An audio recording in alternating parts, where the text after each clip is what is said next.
Motivation অসমৰ প্ৰিয় দৰ্শকবৃন্দ, যেতিয়া তুমি কোনো কাৰণ নোহোৱাকৈ সুখী অনুভৱ কৰা, বিশ্বাস কৰা যে কোনোবাই তোমাৰ কাৰণে প্ৰাৰ্থনা কৰিছে। কাৰোবাক ঠগিব পাৰিলে নাভাবিবা তেওঁ মূৰ্খ আছিল। মনত ৰাখিবা, তেওঁ তোমাক বিশ্বাস কৰিছিল যাৰ যোগ্য তুমি নাছিলা।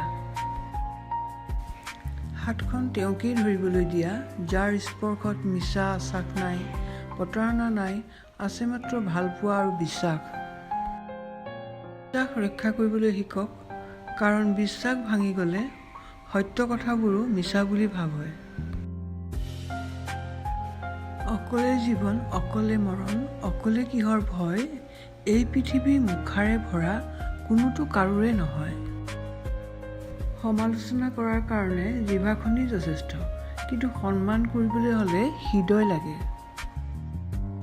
পুখুৰীৰ পানী চবেই ব্যৱহাৰ কৰে কিন্তু পান নকৰে। ঠিক তেনেকৈ চৰিত্ৰহীন নাৰীক চবেই ব্যৱহাৰ কৰে কিন্তু বিয়া নকৰে। বেছিভাগ মানুহেই ভাল নহয়, অথচ মুখত কি সুন্দৰ হাঁহি। অসাধাৰণ নহয়, খুব সাধাৰণ এজনক বিচাৰোঁ, যাৰ ওচৰত তেওঁৰ পৃথিৱীখনত মাত্ৰ মইহে বিয়পি আছোঁ।